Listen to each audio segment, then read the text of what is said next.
Preparing to live stream.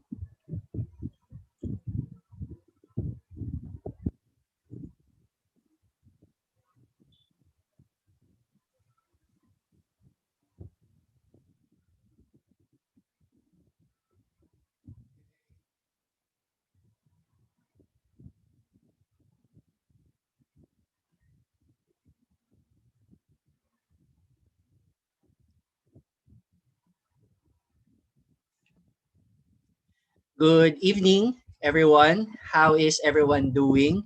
I hope you're all safe and healthy as you join us in tonight's webinar entitled VOX, a multidisciplinary discussion on the proposed construction of the mega vaccination facility in the Nayong Filipino grounds.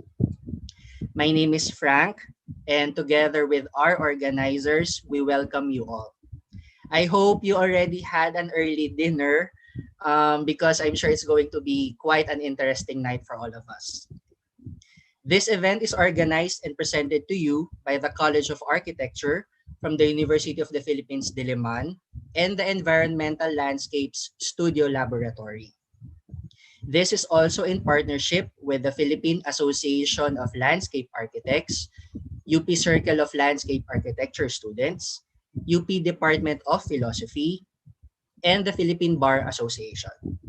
It is also presented as Rex Talks by the Research and Extension Office of the UP College of Architecture. We are streaming live via Zoom, the Environmental Landscape Studio Laboratory YouTube page, and various Facebook pages such as the UP College of Architecture, official PALA page, UP Department of Philosophy, and the Philippine Bar Association pages. So, tonight, to open our webinar, may we call on Dr. Grace C. Ramos, Dean of the UP College of Architecture, to give her welcome remarks.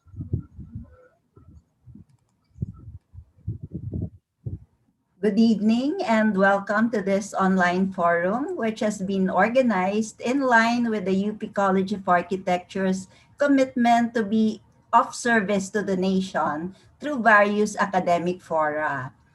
With extension as one of the three avenues of service, along with teaching and research, we are now reaching out to the community of professionals, students, researchers, non-academics, stakeholders in general to allow a very multi-directional flow of exchange of ideas.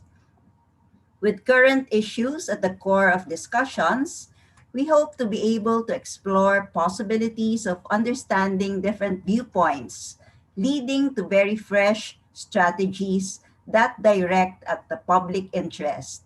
Of course, the goal is not to fully resolve conflicts, I guess, because there will always be many sides to an issue, but we would want to be able to gain better understanding of various perspectives.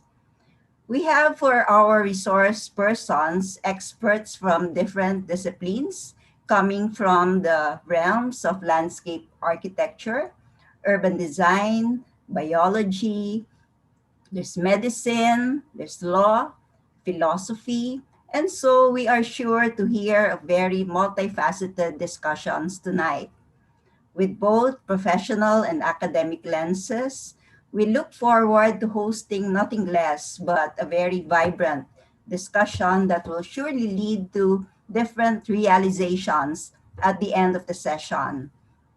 We therefore invite you to engage with very open and eager minds. Let's all learn and enjoy the evening. Thank you.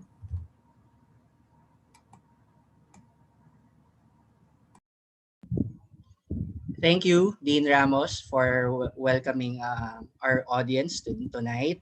So, to give context to the discussion for tonight, which will happen in just a few minutes, allow me to share a few slides first to give context to tonight's discussion. Okay, let me share my screen. All right.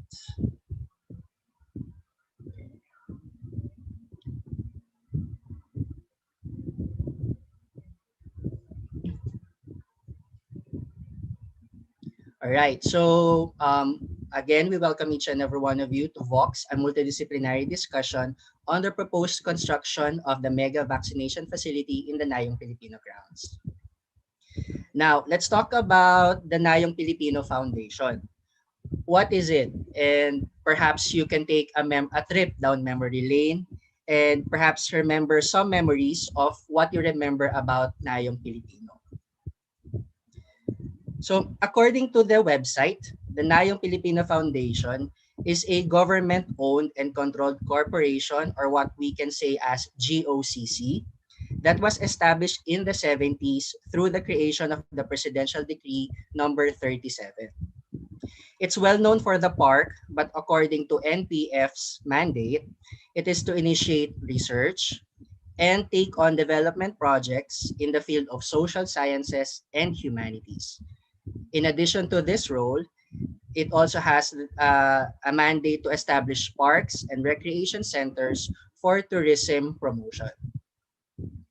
But where is it exactly? If you search it on Google or look it up on Google Maps, you will see different Nayong Filipino locations. One is in Pasay, one is in Clark, while one is in Parañaque. But when you browse through published directives from the president and other government issued documents, you'll see its history in terms of location, size, and land typology under varying administrations. Basically, you will see that it was developed in Pasay with a 47 hectare of land, but 30 years later, a portion of it was transferred to the Manila International Airport Authority, or MIAA. While maintaining the remaining land in Pasay, Nayong Filipino was replicated in Clark for an exposition. And by 2007, the Nayong Filipino property was relocated to Parañaque. With the full transition, the Pasay property was fully turned over to the MIAA. So, where is Nayong Filipino now? Without facilities on site, the Nayong Filipino continued to function to fulfill its main vision amidst controversies. After the alleged $1.5 billion resort project, President Duterte appointed new officials by 2019. And it was during 2019 that the proposal for a cultural park and creative hub should have commenced. But sadly, COVID happened. All budgets from various agencies with pending projects were channeled to the government's pandemic response. And around September of 2020, the mega quarantine center was inaugurated. And now it is being operated by the Armed Forces of the Philippines. It was also during the pandemic that a lot of people realized the necessity of public transportation, pedestrian-centered developments, even bike lanes for that matter. So, Nayong Filipino, in line with this, announced their flagship project for the year 2021, coined as Sambayanihan Project. This project is described to be a creation of an urban forest to transform the NPF property as a platform for citizen-led biodiversity conservation. With this proposal of an urban forest park, another proposal surfaced. This is the mega vaccination facility, one that was proposed by the Razon Group to DOT for NPF's consideration. They are to construct a temporary vaccination center in the vacant lot. As you can see, this was actually posted in the Department of Tourism's Facebook page in April of 2021. So now we're left with a centralized plan, one that claims it will be able to vaccinate around 10,000 to 12,000 people per day for a duration of a 1-year operation, as stated by DOT on several media presses, right? And these are some references that you can check out. Okay. So, interesting background. So to share their perspective on tonight's topic, we are actually very, very fortunate to have with us not just three, not four, but five experts of their respective fields. So I'm sure that we're going to have a lot of exchanges and discussion for tonight. After which, we will open the floor to your questions, which will be followed by a synthesis. But first, I would like to take this time and opportunity to introduce to you our five speakers. He has experience in litigation of cases up to the Philippine Supreme Court, which is currently the landmark jurisprudence in intellectual property, corporation, and remedial laws. Acquiring a bachelor's degree in education and law at the University of the Philippines, he obtained his master's in law at the Indiana University Maurer School of Law. A member of the editorial board of the Philippine Law Journal, we have with us Attorney Rico V. Domingo. Our next speaker earned his Bachelor of Science in Biology from the University of the Philippines, Visayas, and his Doctor of Medicine at the University of the Philippines, Manila. He earned a Doctor of Philosophy in Medical Science from Nagasaki University and a postgraduate diploma in Product Research and Development to meet public health needs from the same university and Thammasat University. Now the Vice Chancellor for Academic Affairs and a Professor of Microbiology at UP Visayas. Let's all welcome. We have as our next speaker, Dr. Philip Ian P. Padilla. Next, she is a multi-award winning doctor and academician both here in the Philippines and abroad. Graduating from UP College of Medicine, she is both a pharmacologist and an obstetrician gynecologist.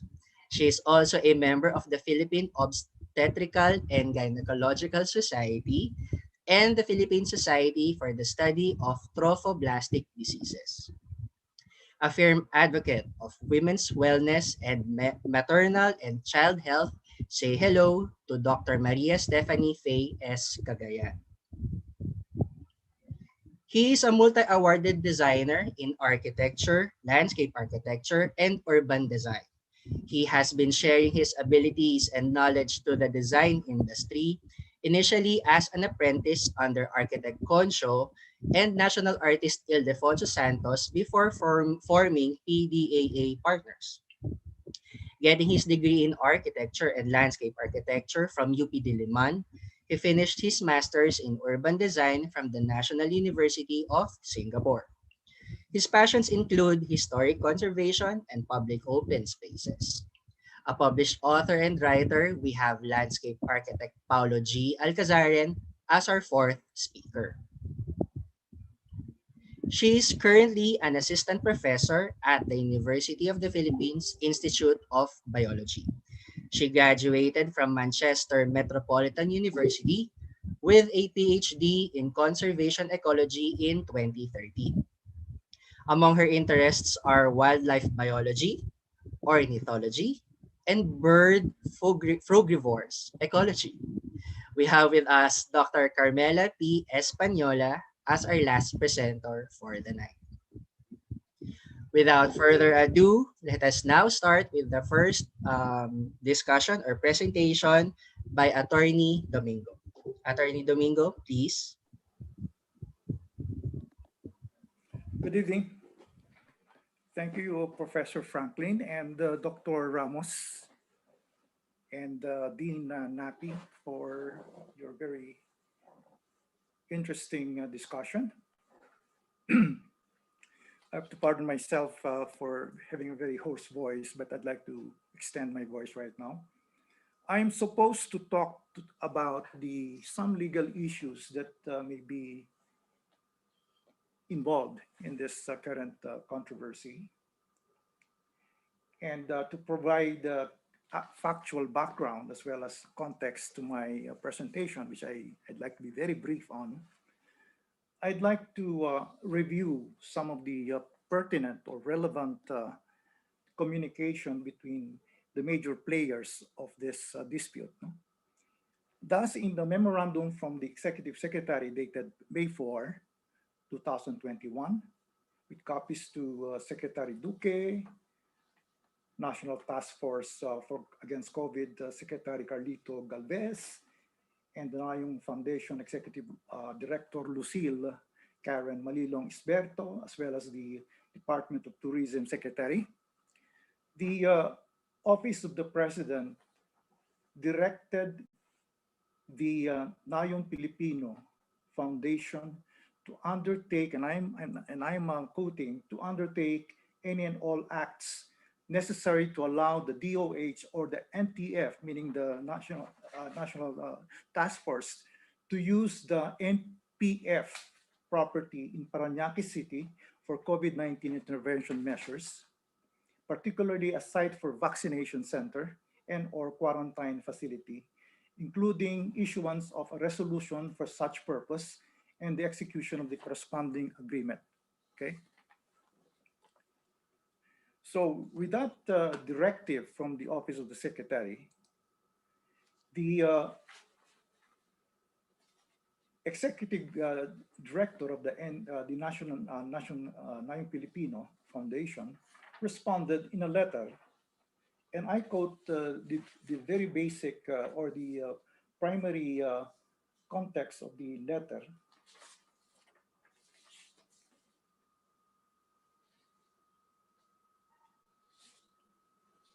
It says that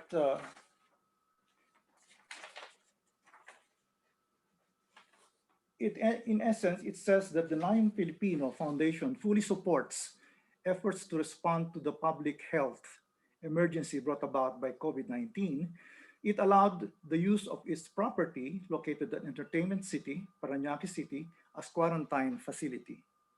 A quarantine facility operated by the Armed Forces of the Philippines stands on the site of the NPF, is providing assistance to the AFP to improve the landscaping of the quarantine facility to address issues of extreme heat and mosquito infestation. And the Healing Garden and Tree Grove are being designed by NPF to improve the well-being and welfare of the patients and the personnel manning the quarantine facility. Then the letter of Executive Director Malilong Isberto said, or continues, the NPF Board of Trustees are also approved the use of the property as a vaccination facility. The NPF management is coordinating with the DOH and the AFP to ensure that the building and the patients are properly protected and the staff operating the quarantine facility.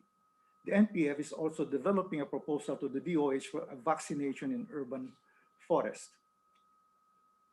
So this would be the thrust of the letter of the executive director at that time. No? And you have to put this in the context of the proposal of a private proponent of the vaccination facility within the context, within the compound, which is now the Nayong Filipino that we have just seen in the video clip. No? So with this, the NPF indicated that there should be some evaluation of the illegal ramifications of the proposed vaccination facility, and therefore there should be some evaluation of it. No? Remember that the Nayong Filipino Foundation is a corporate entity. It is a corporate body, and it is under Presidential 37, which is its charter. And therefore, it is supposed to be the custodian and the property custodian of the entire compound and the entire park area. And therefore, even the Presidential Decree 37 actually had given the title to the Nayong Filipino Foundation in fee simple of the entire area. Okay, so with that in mind, the executive director also posed a question. There are some environmental law issues here, given that the site, the proposed site, is supposed to be within a certain area that is supposed to be protected by certain laws, particularly what we call the Convention on Ramsar. As everyone knows, Ramsam Convention or the Ramsam Convention on Wetlands on International Importance is an intergovernmental treaty that provides the framework for nation or national action and international cooperation for conservation and wise use of wetlands and their resources. And therefore, it is within the protected area, meaning the site adjacent to or close to the proposed vaccination facility, the mega facility, would be very close to it, or if not adjacent immediately to it. No? So there are certain ecosystem issues here. No? For example, in the website of the Environmental Natural Resources on the website of Biodiversity Management Bureau, it says that in the protected area is situated in the coastal wetland in Manila Bay within the metropolis of Manila and comprising two interconnected mangrove covered islands, shallow lagoon, and coastline. And according to Presidential Decree 2007, the area was designated the site as a critical habitat for survival of threatened, restricted range, and congregatory species, and at least 5,000 individual migratory and resident birds have been recorded at the site, including about 47 migratory species such as the vulnerable Chinese egret or Egretta eulophotes, and the most important and resident bird species is a vulnerable, what we call and famously call Philippine duck or Anas luzonica, which breeds at the site. So the executive director or the Nayong Filipino Foundation raised some legal as well as the environmental issues, no, that up to now had not been addressed properly and regularly by the people concerned or the offices concerned. Hence, to address one of the key questions under discussion in this particular forum, the question is whether the Megavax facility construction should not be a question of, would be conflicting options, would be a question of conflicting options. It is an option between biodiversity rather versus health emergency. Now, my take to that or on that would be it doesn't have to be. No. Because if we only follow the rules of regulations underlying this project, then we should not have any problem. It doesn't have to be a conflict between biodiversity versus health emergency because the Nayong Filipino Foundation is in favor of the uh, of the site. But the question is, are we or are the people concerned that are proposing it following the rules and regulations and the laws that are applicable, as well as our international law obligation under the Ramsam Convention. So, if we look at the legal matrix of the proposed memorandum or agreement between the parties, the question is, are we going to give the management and the operation of the vaccination facility to a private entity? Given the Nayong Filipino Foundation is actually, as correctly said by in the introductory comment of Professor Franklin, it is a GOCC. It is a governmental corporation. Can it enter with a private entity? Okay. And what would it be covered by the General Accounting Code so that there will be accountability of whatever funds? Of course, we know that the proposal is without any cost for the government, but that's not the case. No, it might be the case, but that is not really the actuality because they are going to manage and to operate the entire mega vaccination facility. So that has to have a control and should be under the operation and management of a governmental agency that is accountable to the and subject to the audit of the auditing office of the government. So, to my mind, why do we have to go to that facility? we have already facilities available.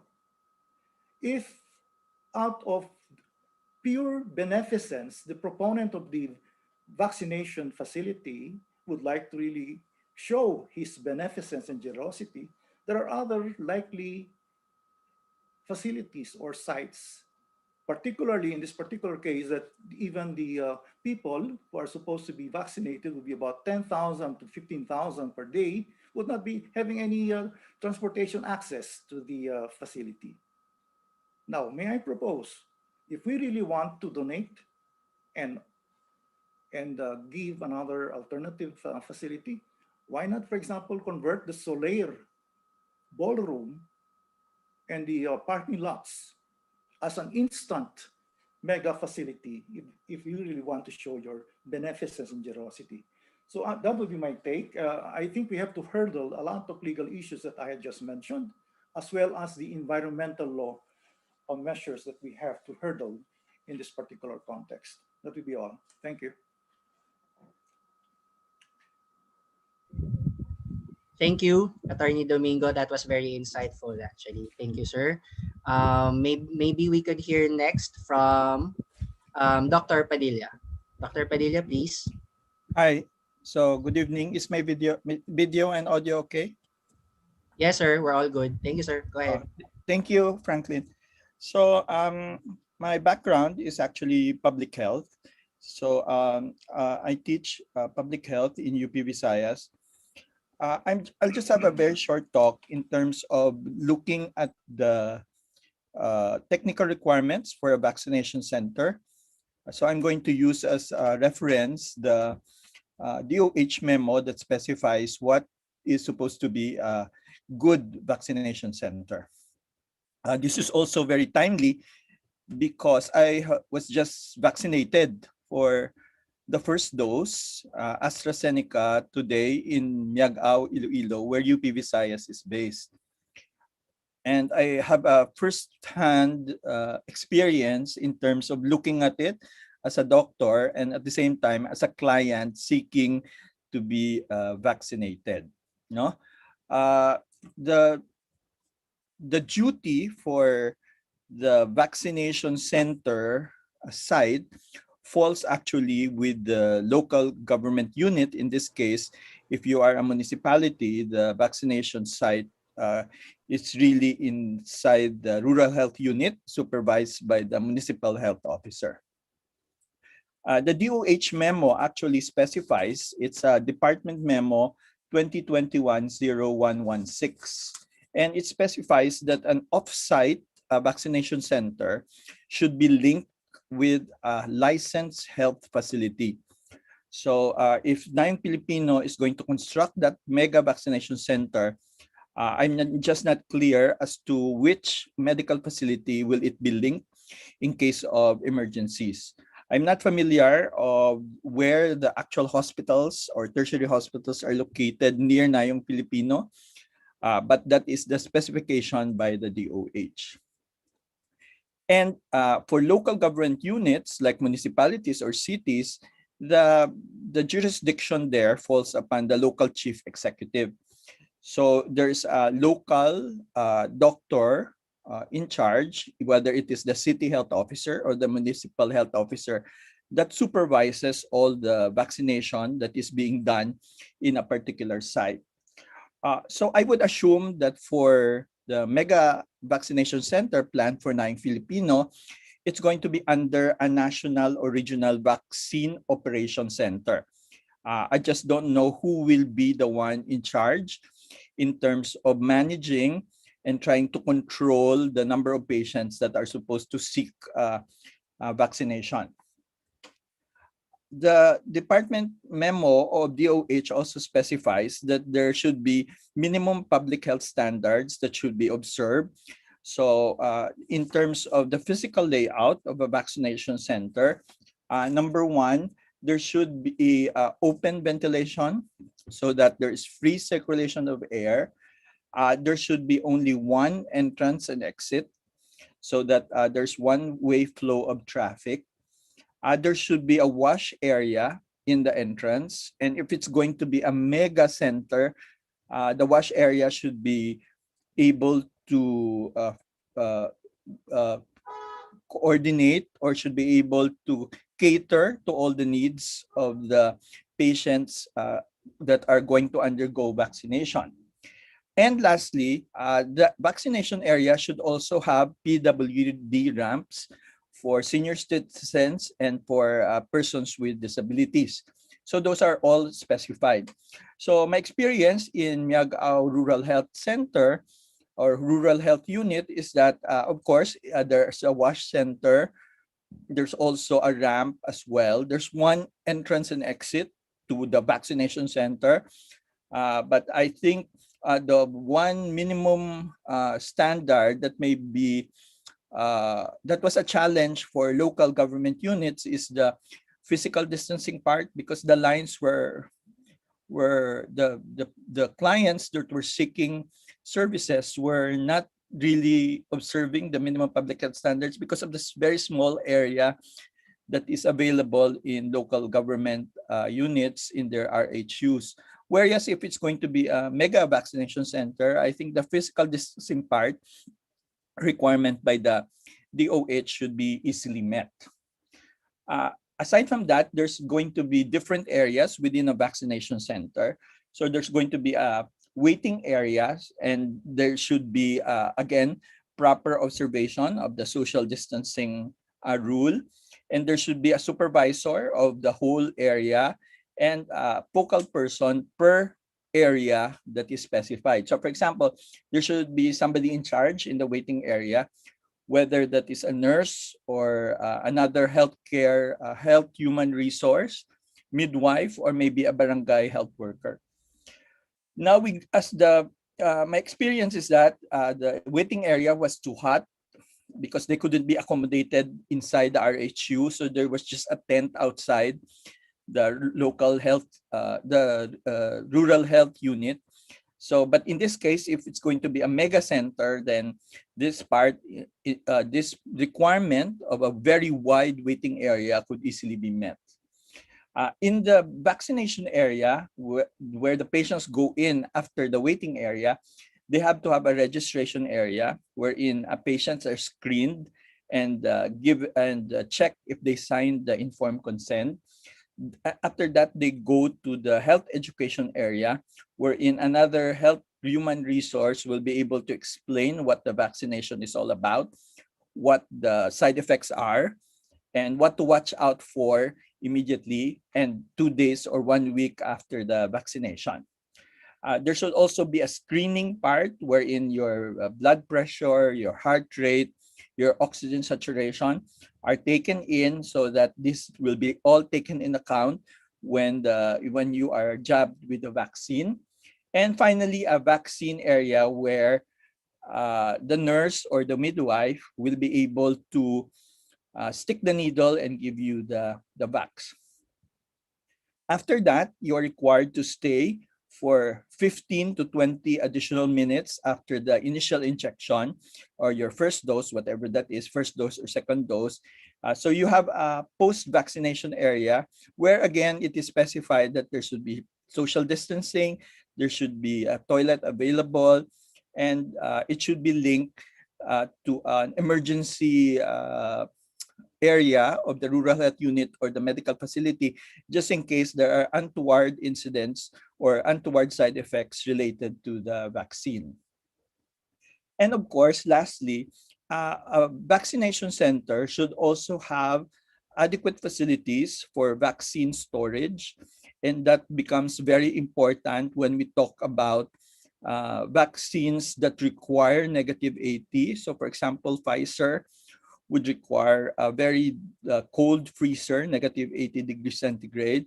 For the others, like Sinovac and AstraZeneca, they require only 4 degrees centigrade. So it's easier actually to deploy in rural areas. Whereas the Pfizer vaccine would need a more urban, which requires a very cold freezer, may only be available in urban centers where deep freezer, negative 80 freezers are available. So in this case, if it's going to be in Nayang Filipino, then the vaccines that require cold storage, very cold storage, would be readily available.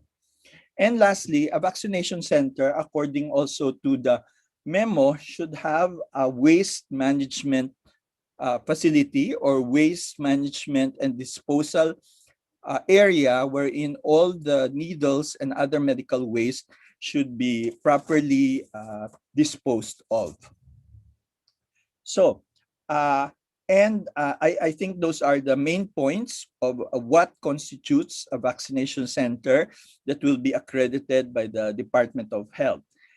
My last comment is, of course, looking at the vaccination center holistically, and I agree with the former speaker, Attorney Domingo, that the legal point of view should also be explored, and looking at it with a whole of society approach, aside from the legal, the ecological, the public health, and the medical point of view, the decision whether to open it should be balanced and should involve all the different sectors, all the different stakeholders that have a say or that will be affected by the construction of such a mega vaccination site as proposed by Nayong Filipino. So that ends my talk. So I'll be happy to take your questions later. My view is my talk is mainly centralized on the requirements of a vaccination center. Whether that will be met or not remains to be seen. We cannot say until the final plan is available for the scrutiny of the public. So thank you very much. Thank you, Dr. Padilla, for that interesting points. Actually, you already mentioned several guidelines, so it would be very helpful for those who are wondering what are the basic necessities for such a facility. Thank you, Doctor. Next, may we hear from the presentation of Dr. Cagayan, please. Please, ma'am. Thank you. Thank you, Sir Franklin, for the introduction. I'm following the talk of Dr. Padilla, who is a public health expert. I'm also a medical practitioner, but perhaps the perspective that I'm going to bring about in this multi-sectoral or multidisciplinary discussion on Nayong Pilipinas, a mass vaccination site, would be probably give in a bird's eye view or from the community perspective, not just as a practitioner of medicine, but also as a member of the community. So I hope that's okay, Dr. Padilla. You centered on the operational requirements for the creation of a mass vaccination, but I would just like to put in a word or two, parang bird's eye view of why we need vaccination in general. So when we talk of health policy standpoint, we actually have two main strategies for mitigating the worst effects of the pandemic in our society. We have been here in this pandemic for the past year, and we still see that we might be here for the next 2 or 3 more years. So basically, what we would like when we think of health policy strategies would be to minimize the number of deaths and slowing the rate of infections. And good news, we already have a vaccine that is approved. Not just one, but many along the pipeline. So when we talk of this, though, looking at this, to fight the COVID-19, we want to achieve herd immunity, and vaccines have been developed at a super rapid, unprecedented speed. And as of March, or even as of now, we have at least 12 vaccines authorized for use by at least one country, with 90 candidates more currently in clinical trials. We have heard the term herd immunity, or also known as population immunity. And this is the indirect protection from an infectious disease. And this happens, when a population is immune either through a vaccination or immunity developed by having the disease. Basically, what you would like to have is the large number of people within a certain community or within the community to have antibodies or to achieve immunity against the infectious disease. Okay, and what would be the possibilities for us when we talk of herd immunity? How could this play out in a year or two? For example, we all have our vaccinations, but we stop. No, we stop doing the other basic, minimum health precaution standards, such as the mask wearing and removing limits on the crowded indoor gatherings. Definitely, despite mass vaccination, I think we will still be looking at additional waves or surging infection. The virus will still be there, infect and kill many more people before the vaccination program reaches everyone. And that's really wouldn't be the only problem. Okay, so in the best case though, we vaccinate people as quickly as possible while maintaining distancing and other prevention measures to keep infections low. Okay, and to fight COVID, okay, and looking here at this slide, we know that we want to build a mega vaccination facility. Yes, we know the requirements needed to say that this will be a good way or a strategy of carrying out the vaccination plan for the country at a rapid speed. However, we know for a fact that successful national immunization programs will really depend much on up-to-date policies and effective strategies in order to achieve and sustain its goals. And it's not just about the vaccination facility. You can see here in this slide that a lot goes in terms of the program, the immunization program rollout as a whole. Countries need to have a strong mechanism that enable informed decision-making about immunization priorities and the introduction of new program strategies, vaccines, and even technology. So here, you can have included in the strategy should be the development and production of vaccines, how they will be allocated, how they will be deployed, and even the affordability of these vaccines. Thus, the Philippines have a national deployment and vaccination plan. Of course, it has, looking here, a large COVID-19 vaccination campaign is challenging for many developing countries in Asia and the Pacific. The COVID-19 vaccines are new, while some need to be kept in ultra-low temperature freezers for storage and distribution, as has already been mentioned by Dr. Padilla. And we still need to learn a lot about these vaccines. Many countries existing immunization programs may not be ready for these new vaccines and may require new guidance, including the adaptation of current programs to allow large vaccination programs for adults and elderly people. And this is where the Nayong Filipino Vaccination Center comes in. However, a successful campaign will also require transport, storage, and logistics infrastructure, capacities in health facilities, sufficient medical personnel, safety monitoring, and a strong public awareness and advocacy campaign. So looking here at this slide, you can see that a lot of things should be happening and should be happening at the same time that this mega vaccine center is being prepared. And I wonder if we will be able to carry this out. As it is, even in the local government units, we can already see a lot of confusion happening. I think, I don't know if you were able to look at the news yesterday when one of the big malls was deluged by people clamoring to have the Pfizer vaccine, I think, because they didn't want the other vaccines, lahat sila. Even without the proper registration, a lot of people came in and wanted themselves to be vaccinated with Pfizer vaccine. And that is really a logistics nightmare. What if a super spreader is there?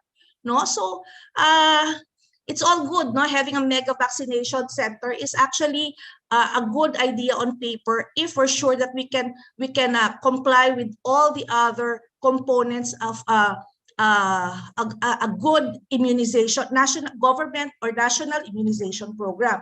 Does our government have one? Yes, you have. You can actually, if you're interested in looking at the deployment plan of the Philippines, the link is there on my slide, and this is how it should be carried out, no? From the operations center chair up to the level of the implementing or reporting unit. So a lot of things are happening in the background. So as Dr. Padilla has said, no, yung requirements will not just be the infrastructure. Marami pa yan, human resources, no, even data, how to monitor safety monitoring of these people should also be in place. And even if I am a member of the community, how will I be made aware of this all of these informations and even the availability? So the Philippines has its own strategy to make sure that we all achieve herd immunity. Basically, at least as early as the last quarter of last year, you've already heard plans of acquiring at least 50 million vaccine shots by 2021. And in the news, we were thinking of having a herd immunity by the end of the year, but unfortunately, I think it has been downgraded to just the NCR having around 70% of its population vaccinated by November of this year. So you have seen how the vaccination plan is rolling out in the different parts of the Philippines. For most of us who are here in NCR, just a few weeks starting this week. So we know I am from PGH, and we started the vaccination program March 1 or late February.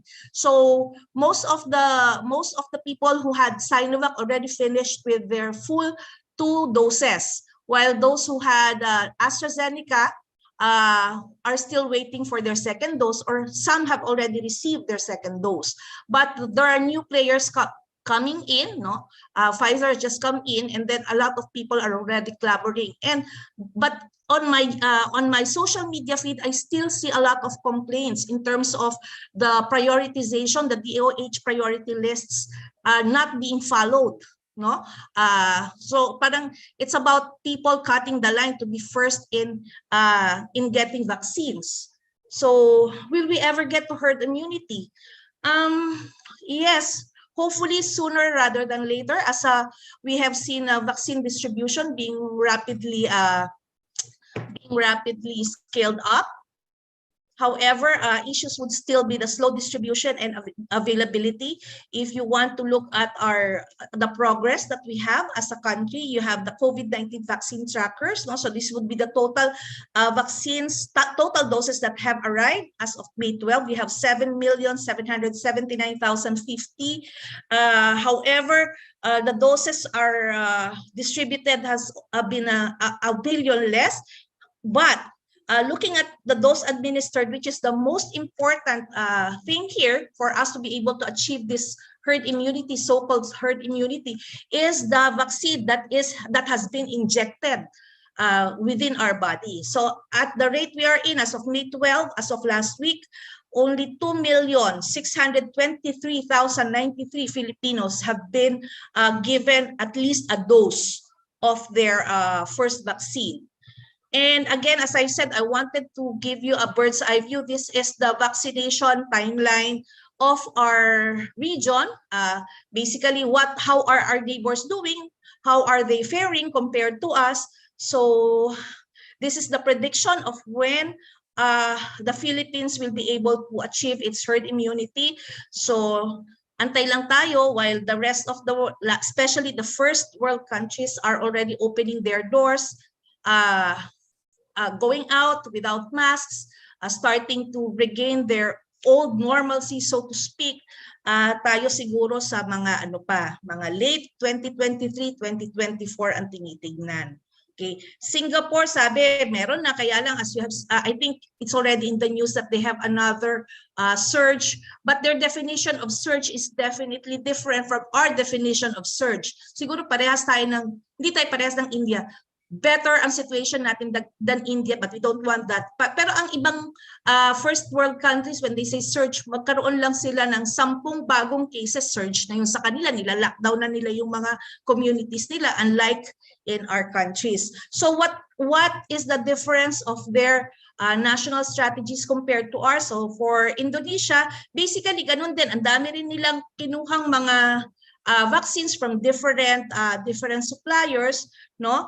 And I think there are two main strategies. You get vaccines from different suppliers, but at the same time, you also try to develop or at least produce your own vaccines or manufacture your own vaccine. So those are parang two-pronged ways by hoping by which we can actually ramp up or scale up this herd immunity process. Okay, same with Malaysia, but they're also, and looking at Malaysia's strategy, they have already they're already doing their own vaccine trials. No, they're also developing their own vaccines. Singapore is way ahead of us in terms of this herd immunity. Mas maliit din lang naman sila. Okay, and here, where are we now as comparing ourselves to our neighbors? You can actually look at our world in data in the internet, and you can see where we are in terms of the share of the people being fully vaccinated against COVID as compared to our neighbors. And here in this slide, as you can very well see, the dark blue and the relatively lighter blue would be the total number of vaccination doses administered per 100 people in the total population. So basically, you can see here that first world countries have already received multiple doses, different types of vaccines as compared to us. Okay, so now going back to the issue of that na yung Pilipino, well, my personal view on the matter is that, it can have its benefits versus benefits as well as detriments, you know. Looking at it, logistics, support, and proper handling of vaccines are integral to successful immunization. The World Health Organization reports that more than 50% of vaccines are wasted globally every year due to temperature control, logistics, and shipment-related issues. Many developing countries in Asia and the Pacific are not ready for the enormous logistical challenges to distribute COVID-19 vaccines rapidly and safely under the stringent temperature requirements. So I think with having a mega vaccine center, as what Dr. Padilla has already mentioned, if they will be able to comply with all of these requirements, then probably that would be a good thing. However, the success of a vaccination campaign will also depend on how it effectively reaches disadvantaged group of people who are poor, socially excluded, and are residing in rural areas which often face poor transport and energy infrastructure. And as we all know, here in the Philippines, more than half of our population are still in the remote and rural areas. So I don't know how we're all going to bring in all those Filipinos that have not yet been vaccinated and bring in them to that site, no? As it is, no?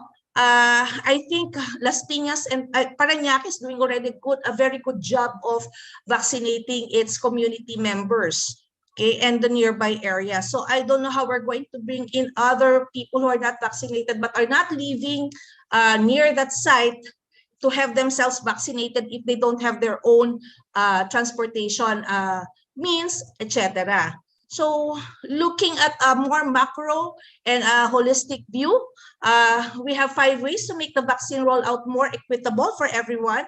First is we have to recognize the barriers to equitable quality healthcare. So it's not just a matter of the infrastructure. We have to acknowledge, respect, and address concerns. And I'm very happy to be part of this discussion, of this multi-sectoral discussion. VOX means the voice, no? So I'm just happy to be here and hearing the other perspectives of my co-speakers to empower choices with truth and transparency. And this is my own personal bias coming in, I have yet to see a lot of transparency when it comes to the way a public health process is regarding management of COVID is being rolled out. So another way to make sure that the vaccine rollout is done more equitably is to engage trusted community leaders and enlist trusted messengers to create and deliver the message. So basically, we all need systems thinking in order to make sure that the ultimate goal of having a mega vaccination facility, which is to make sure that we reach herd immunity at the fastest time, would be carried out. Thank you. That's all for my part. Thank you, Dr. Cagayan. Actually, I love the idea of you saying that we're going to have a herd immunity. It's a resounding yes. It's just, I guess, a matter of time. So, but I'm still, I like that idea. All right. We just a reminder to our viewers that we are streaming live via the Environmental Landscape Studio Laboratory YouTube page and various Facebook pages. Again, just to share with you the UP College of Architecture official Pala page, the UP Department of Philosophy, and the Philippine Bar Association Facebook pages. So if you have any questions for our speakers, feel free to put them there in the live chat through these streaming platforms. We shall open the floor to your questions in a very short while. All right. Next, we shall proceed with the presentation of our fourth speaker, landscape architect Alcazares. Sir, please. Good evening, everyone, and thank you, Frank, for the introduction. Let me share my screen.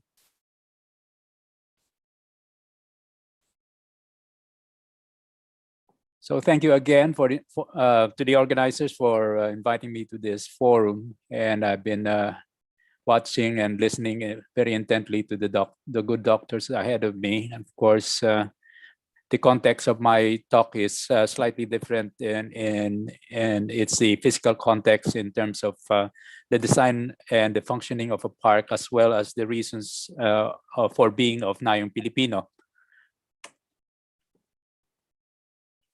So Nayong Pilipino, to a generation of Filipinos growing up in the 70s, was a key field trip.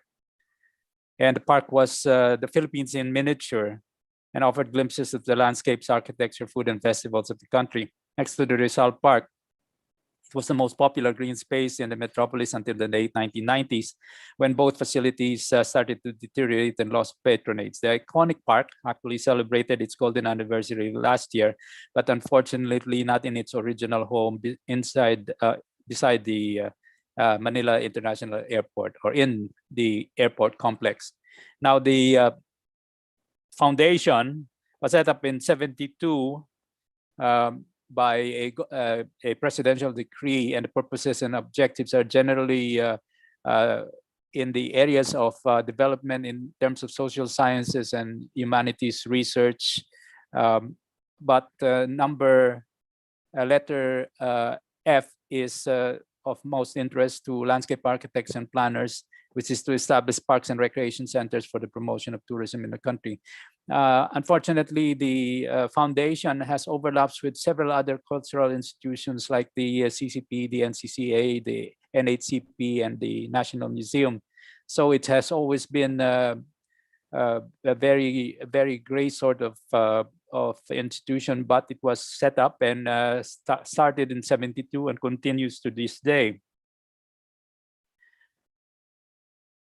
So the park actually at its height was a tourism destination for visitors to Manila and to the country, as well as to hundreds of thousands of Filipino children, and it set the bar for such cultural theme parks in Asia, with even the Indonesians following us with their Taman Mini in Jakarta. But the park, after a 2 decades of its peak, expanded to 45 hectares and developed very nicely based on a design by IP Santos for the landscape and the site design, and the architecture by the greats of Philippine design like Lindy Locsin, Carlos Arguelles, Lorenzo del Castillo, Luisa Reneta, Gabriel Formoso, Angel Nakpil, and Mendoza brothers. The hotel was designed by Nakpil and Sons with the landscape architecture of the hotel by Dolly Perez. Unfortunately, because of lack of funding, the park deteriorated, and the loss of popularity from the 1990s onwards with the advent of the big box malls and the expansion of the city led to its closure in 2002 because also mainly of the airport expansion, at which point there was a deal to exchange this property with something with another property in the reclamation area. And so a competition was organized by the foundation, which was won by a young designer, Jason Buencelido, not a landscape architect, but he won the prize. And the implementation of that Nine Filipino in the reclaimed area was given to Cesar Concho and Associates, again, not a landscape architect, but the job was not completed and was suspended in about 2003 because also of a change in administration and a change in the board of the Nine Filipino at the time. So this shows you the pressure of the airport to recover the 45 hectares of very mature strands of trees and the loss of the wetlands or the water body, which served also as a natural detention area for the whole Manila International Airport complex. This is one of the lowest levels. It is the lowest level in the whole complex, and the covering up of such a natural system will lead to problems for later on. And this is one of the things that was of concern of the board when this happened. So the original site partly reopened in 2010. At that time, there was some thought of fully reopening the park since its greenery and trees had matured, and there was and still need to provide access to parks in this open space efficient capital of ours. Unfortunately, the airport needed the land and PADCOR needed the land, and a deal was struck with an exchange with the Philippine Reclamation Authority, completing the original intent of 2002, and that was for a 15-hectare property in the entertainment city. At which time, by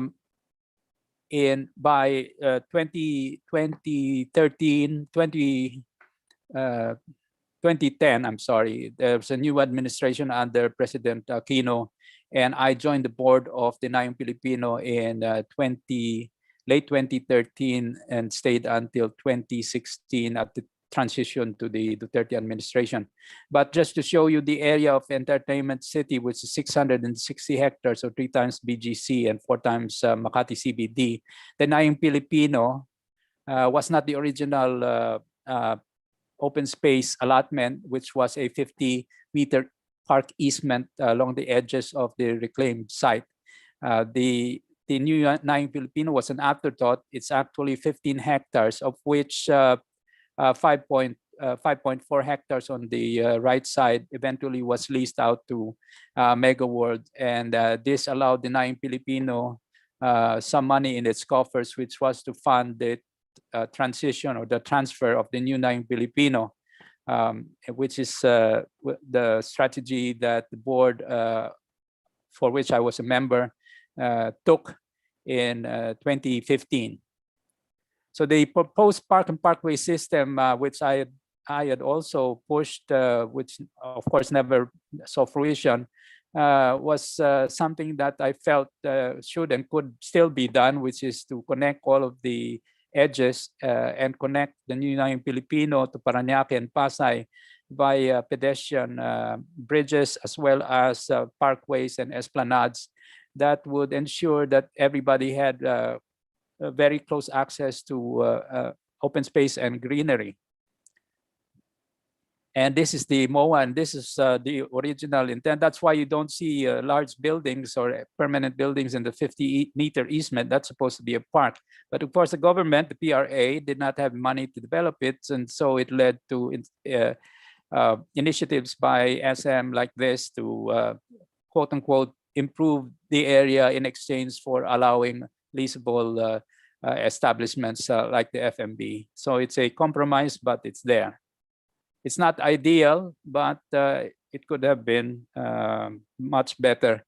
Now, this shows you the actual intent of all of the locators in Entertainment City, which had eyed all of the area for casino and related development. This was a master plan paid for by Soler that showed almost all of the area dedicated to casino and entertainment related uses with some open space. But of course, a park in this area serves only a very select clientele and essentially just the people who go to the casinos and the hotels, not really a catchment of residential districts as is the normal function of an open space. So this is the original intent. So to call a spade, the agenda of all of the locators and developers is really more real estate and more developable real estate, and open space is just an afterthought, or if possible, marginalized, so it will be the minimum expenditure for the developers. Towards the end of my stay at the board, we had looked at a PPP process to get an investor to come in and develop the New Naing Pilipino within a structure that followed closely the original intent of a sampling of the rich culture and diversity of architecture and landscapes in the Philippines. This was prepared in 2015 and 2016, just at the transition. And we had gotten to the point of already getting the PPP, the Office of the PPP approving it through NEDA, but we got hit by the transition into the Duterte administration, and the whole board was replaced by a board that actually abandoned all of this and replaced it with this. So the 9.5 hectares was within a year and a half of the new board at the start of the Duterte administration came in. They got into a deal with the Chinese casino operator, and this is the landings, the infamous landings scandal, which led to the firing of that entire board and replacing with the current board, which is headed by Attorney Kay. So just as okay, that board actually spent all the money that we had saved in the previous board on so many things other than the actual requirements of the foundation. But very quickly, I personally do not see any logic in developing the 9.5 hectares of the New Naing Pilipino into a mega vaccination facility, as other sites like the CCP has immediately available about 6 hectares, which could be quickly turned into a megavac site, already paved and accessible via public transport in easy distance from Taft, jeepneys and buses, and the LRT, and there's a public shuttle, as everybody knows, that goes to the CCP complex. And it just does not make sense, except until you understand that the whole point of all of this power play, even in our old national Naing Pilipino site, was the taking over of valuable real estate for eventual commercial development and for profits to be made. So let me just put everything in context. The context of the reclamation site is really a larger problem of the government pushing the agenda of reclamation without heed to concerns of the environment. And this is the largest context. We have to look at the Naing Pilipino and the entertainment site, how we should look at them, and how we should look at all of the decisions that we make in terms of the physical development of our metropolis and the whole of the Philippines.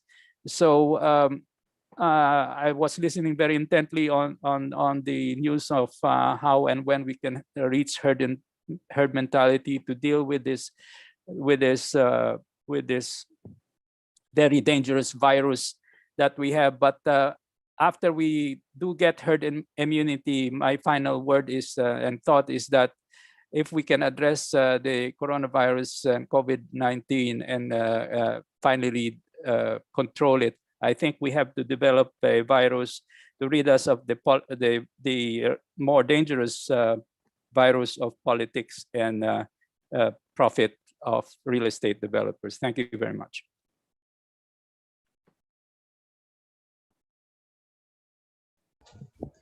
Thank you, Landscape Architect Alcazarian, for that insightful take on these urban spaces.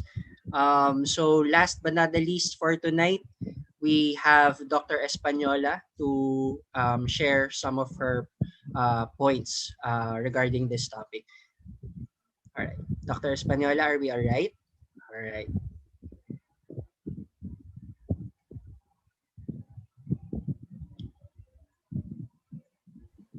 All right. All right. Go ahead, ma'am. Thank you. Oo, magandang gabi sa inyong lahat. Maraming salamat sa pag-imbita sa akin to attend this discussion about this issue. I really didn't have time to put together a lot of photos and slides, but I just would like to give some insight into how important Manila Bay is to migratory and resident birds, as well as its importance to the ecology of the area. So that area, Manila Bay, is very what you call this?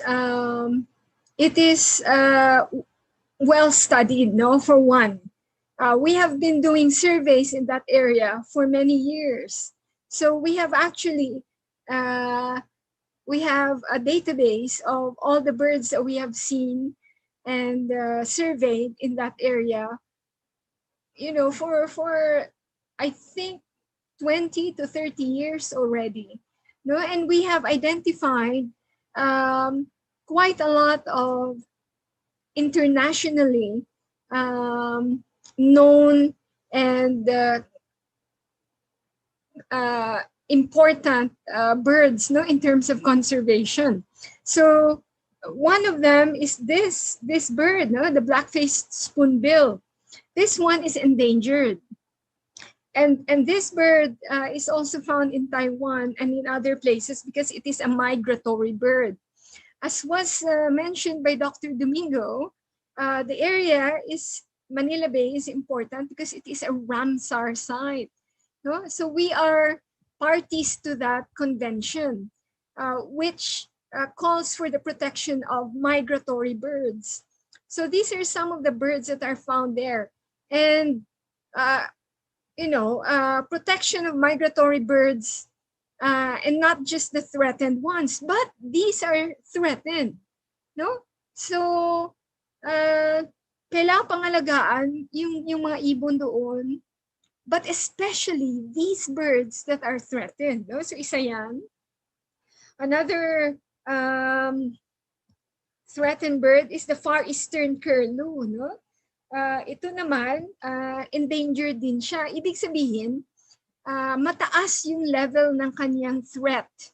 No? So there are three threat levels that are important for us to know. No? One is critically endangered. Second is endangered. And the third one is vulnerable. So this is the second category of the highest threats to a species. No? So endangered category. Ang IUCN yan, ang ibig sabihin yan, ay International Union for the Conservation of Nature. No? So, yan yung pangalawa na endangered species na we found in that area, no? Sa Manila Bay. The third one is the great knot. No? So, these three birds are the endangered species. The next one is the Chinese egret. No, this one is vulnerable. So it is also under threat of going extinct. No, it seems that Manila Bay is one of its favorite places to go to during the migration season when it is winter up in the northern hemisphere. So this is a Chinese egret, and this one is our very own endemic Philippine duck, which breeds at La Papachea, no? The Las Piñas Parañaque na conservation area, no? So that area has a breeding population of the Philippine duck. So, and finally, we have these IUCN near threatened species, no? So madami itong mga species na ito that are not categorized as threatened currently, but the trend in their population is decreasing. So they are called near threatened, no? Why am I mentioning all these threatened species? The reason is because Manila Bay is a contiguous area. You cannot say that you can isolate just Bulacan or dun lang sa tapat ng CCP, or you cannot do that. No, that whole stretch of area, like in the last slide of our previous speaker, you could see that whole stretch of Manila Bay is one contiguous area that is important to these birds. So my contention is, if these birds that have been seen along Manila Bay, but not directly beside that area of the Nayong Filipino, no, they can potentially occur there, actually, no. So ang ano doon, that area, I'm not sure if what the status of Nayong Filipino now, but I was asked before to come up with ideas for creating that park, forest park in that area. So we were thinking of tree species to plant in that area that would mimic natural habitats of wildlife. And I remember before that we were thinking that that area can be an extension of the wetlands of Manila Bay, because there is a naturally occurring stream within the Nayong Filipino site. No? So in and of itself, Nayong Filipino is a very important site for wildlife. So my concern is, if this plan to build this mega vaccination area there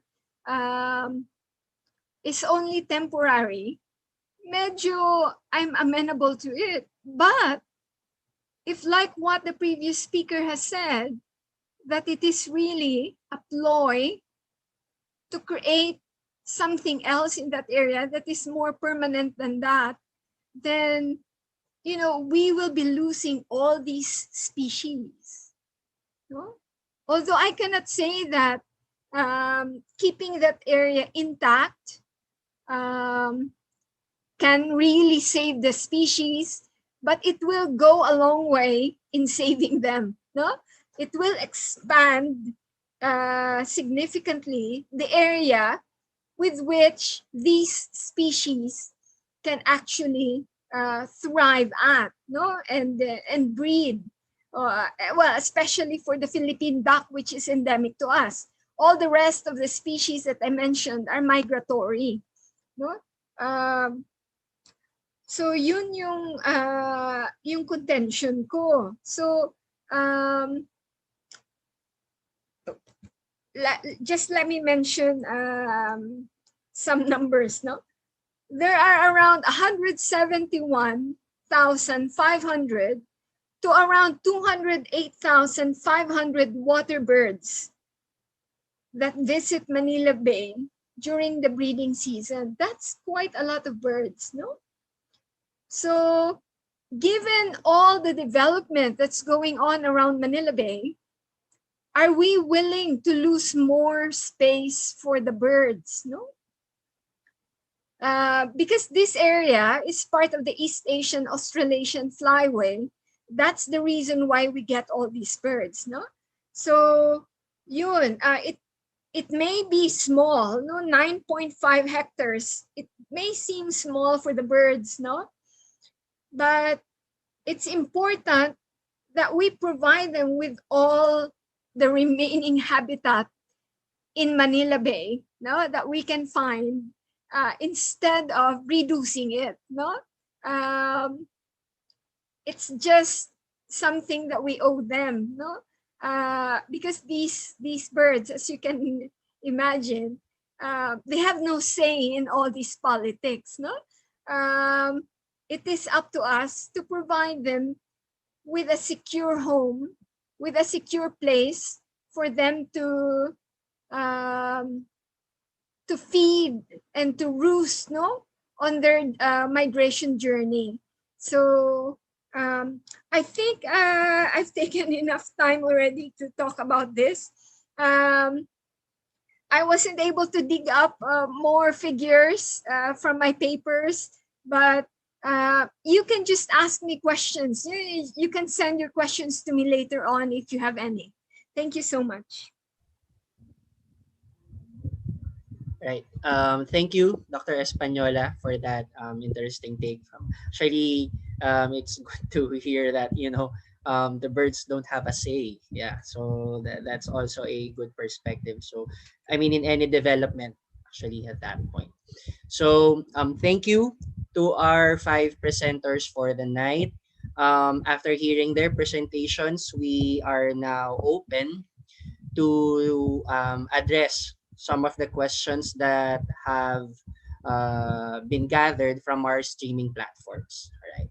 So, right. So maybe we could invite all our speakers to kindly turn on their cameras so that we could share them all right, on our YouTube platform. All right. Thank you.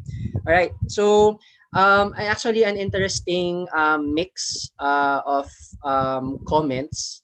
I think that's normal for especially for this kind of topic.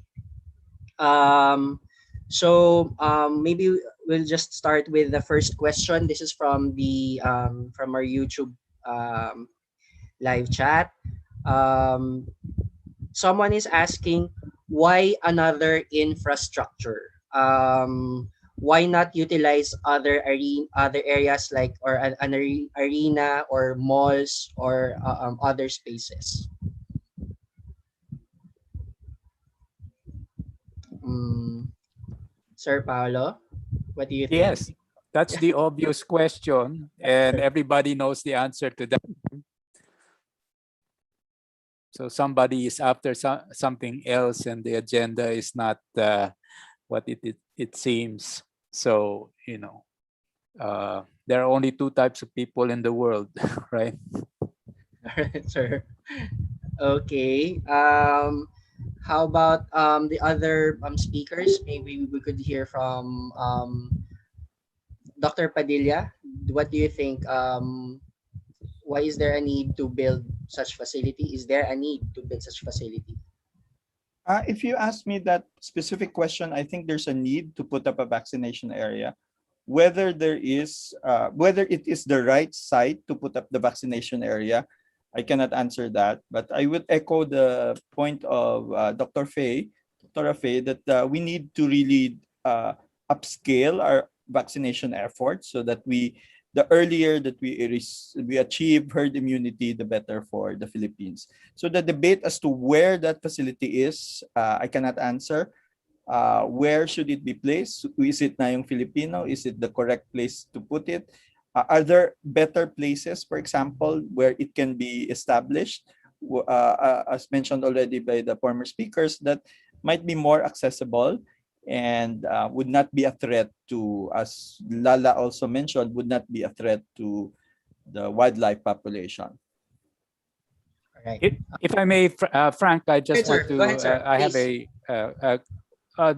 the lesson to be learned in moving forward for how we build our cities or how we retrofit our cities for the new normal is to understand that basic services that government is responsible to give to all of us citizens must be located within easy access of everyone. The problem with how our towns and cities are currently built is that a lot of the primary service centers like hospitals are not located where they're supposed to be, or with equal access for everyone. They are often low-hanging fruit, or let's put the hospital there because somebody donated the land. It should be, when you do your land use planning, you have to locate all of the primary, secondary, and tertiary health institutions within access of the people they're supposed to serve. Until now, people are still having to commute 3 hours to PGH. There are a few other government hospitals, and they're also concentrated in Quezon City. If you look at the metropolis, the first thing you have to put in is health infrastructure, aside from and not necessarily just first car infrastructure. It must be infrastructure for basic services. And that's the lesson we have to learn. If we do not learn this lesson, we will not be prepared for any future pandemics. And we will not be prepared for when all of our country becomes totally urban, or at least 70 or 80% urban. We have to think about it now, make the policies, and go and do the action to locate our hospitals. And we need to build more of them. That's the other thing. Thank you. All right. Thank you, Sir Paulo. Dr. Cagayan, would you like to add? Do you have anything else to add? I was just going to say that I'm looking at this facility. If it's really going to be built, it will be a big white elephant once again. A lot of the money that the government has put in terms of health services are brought into infrastructure. And we know for a fact, no, it's nearing election time once again. Aside from the fact, aside from the natural reserve, etc., these edifices, actually, you can put your name there, and your name will be immortalized forever. But when we're talking about health service delivery, no, and this does just not involve the immunization program, no, not just the COVID, but the all the health services required from our government. Wala kulang sa systems thinking. Even now, as the vaccination program is being rolled out in the LGU, who is monitoring the different problems that each of the local government units are encountering? Are we agile in terms of answering the different problems? Is the answer a mega facility at this point in time? We're not even sure about our data. How many of our people are being given the vaccination? Sabi ko nga sa feed ko na lang, most of my friends are already volunteering. I have volunteered to be a jabber, to be a vaccinator. Ilang kayang tao ang kailangan magtusok at mag-vaccinate dyan sa mega center na yan? Saan nila kukunin yung mga tao na magva-vaccinate? Paano nila papupuntahin dyan yung mga taong kailangang i-vaccinate? Sino-sino ang mag-utilize niya ang infrastructure na yan? Those are simple questions from a health perspective side. But again, we go back to the first question of our audience a while ago. Napakarami ng available na locations, na facilities. Andyan na. In fact, bakit hindi na utilize? Bakit kulang na kulang pa rin? Kasi hindi naman talaga infrastructure ang problema natin. Our problem right now is the availability of the vaccines and how these vaccines will be rolled out to the public. That's just how it is. Are we answering the right question with that facility? All right. Thank you, Dr. Cagayan. Attorney Domingo, do you have anything else to add to to the discussion for this point? Well, it's just very nostalgic for me, having been a product of the Diliman commune, and I can hear my fellow guests saying something very, very intensely and very passionately about having to correct certain wrongs that we see in our government. No? As I mentioned earlier, it's not a matter of conflicting opinions or options. No? It's a matter of following what ought to be done, both from the legal and environmental standpoints. Kung hindi natin ano yun, masusunod natin yun, I don't think there's any reason for us to proceed with the planned vaccination or mega vaccination facility. Ang hirap sa atin, with all due respect, medyo illegal shortcuts tayo eh. Kaya ang mga tao nako-confuse, ano bang dapat gawin natin? And more importantly, if there is really an expression of beneficence or generosity on the part of the proponent of the vaccination facility, marami namang alternative situs, no? Meron namang alternative venue na pwedeng piliin. At magaganda pa yon. At almost instantaneously, you have the facility there. It's a matter of just adjusting the peripherals and others. I don't want to impute any malice or bad faith on the proponent. I want to be very clear on that. If we can hurdle the legal issues as well as the environmental issues, I'll be with him. But I'm not very confident that we can do that at this point, no? Given that it seems that there are other legal factors that are not being addressed by the proponent and the government officials concerned. All right. Thank you, Attorney Domingo. All right. Maybe we could move on to the next question. Well, again, perhaps another question would be, what is the impact of this MegaVax facility development on ecosystem services that humans benefit from?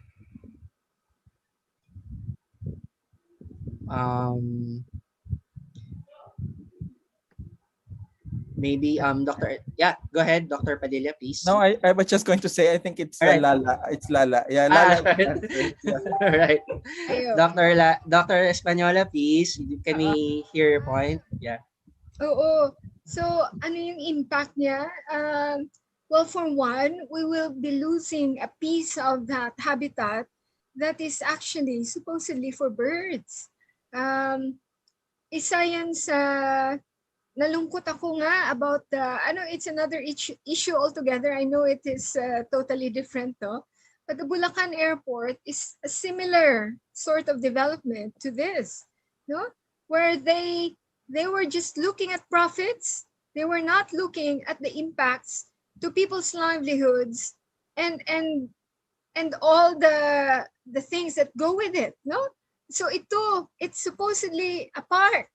So kapag mawala yung opportunity to build a park there for wildlife and for people to enjoy, so that is one thing that we will lose, no? So when you say kasi ecosystem services, madami yan eh. Meron siyang provisioning services, meron ding mga services that has to do with the spiritual side of things, no? So people's appreciation of beauty and appreciation of nature, no, in general. So kasi, well, sa totoo lang, nauugat yung ating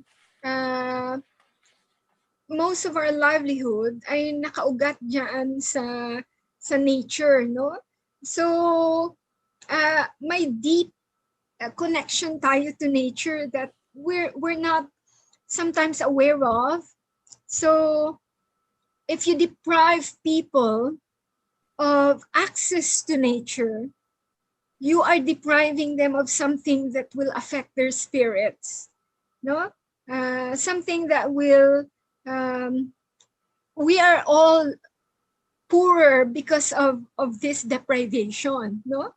So, isa lang yan sa mga bagay na nakikita ko na we will potentially lose, no? Kung mawala yan. Pero I'm sure na kasi landscape architects kayo, you totally understand that. So, siguro yun lang muna ang masasabi ko, but there could be more. I'll think about it later and add. Sige. All right.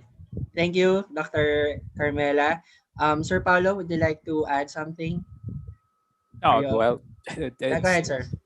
the whole reclamation strategy of government is a default that leads to us paying the consequences generations from now, and we have to stop it as a matter of policy. But it's now embedded in national development policy that reclamation is the way to go because of it eases the process of developers consolidating enough land which is owned by a single entity, the PRA, compared to having to deal with 1,000 landowners within towns and cities.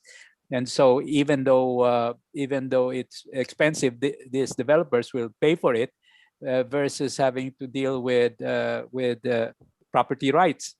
So as a policy, I think we have to look at this as a national policy decision, a shift in national policy that affects us and affects our environment and ultimately our capacity to adapt to climate change and to mitigate disaster in our country. Right. Thank you, Sir Paulo. Does anyone else want to add? All right. Okay. Thanks. Thank you. Next, we can move on to the next question. What do you think will be the future purpose of this vaccination facility when it's no longer needed? Will its use do you think will its use be sustainable, or won't this be just again another white elephant after a year or two?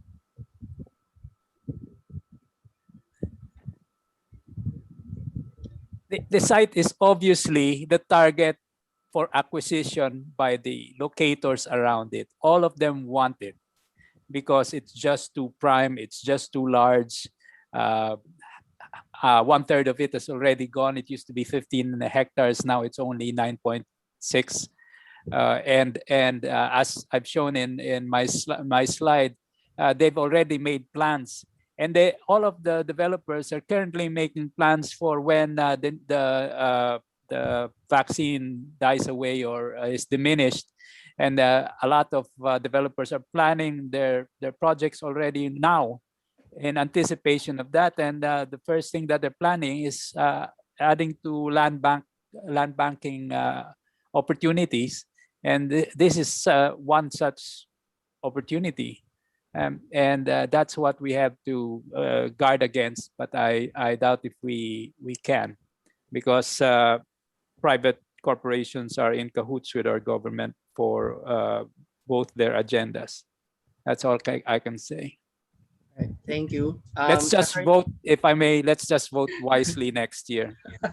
All right, sir. That's noted, sir. All right. I think I would also encourage more voters, to register this time. All right. For everyone's future future. All right. Attorney Domingo, would you like to add something, if you may? I can't really add more with what the landscaper expert just mentioned. But what I'd like to stress is that meron kayong sinabi rito, is it really a conflict of options? I think we have to address ourselves there. No? Let's focus on that. Hindi naman dapat magkatunggaling dalawang options. Kung talaga lang nating tutukuyin kung anong tama. Unfortunately, the media had been obfuscating the issues. No? Many of our media practitioners are obfuscating for good reasons. You know exactly what's happening. No? So ang dapat nito, taasan ng kaalaman ng mga tao Kasi nag-uusap tayo dito, Tagalog. Dapat Tagalog tayo ngayon eh. Kagaya nagagawa natin noon, nalabanan natin ng diktadura, no? So dapat papalalin natin ang pambansang kausapan para malaman nila kung ano mga issues dito. Kasi ang nangyayari ngayon, natatalo tayo. Against ba kayo sa COVID-19? Parang they are trying to simplify and make it simplistic na iyon ay pabor ka ba sa facility na pang-COVID o hindi? Parang ginagawa niyang ganun eh. Hindi ganun naman talaga ang issue eh. Ang issue is, tama bang gagawin natin? Sabi nga ng iba nating guests, speakers, wala yatang plano eh.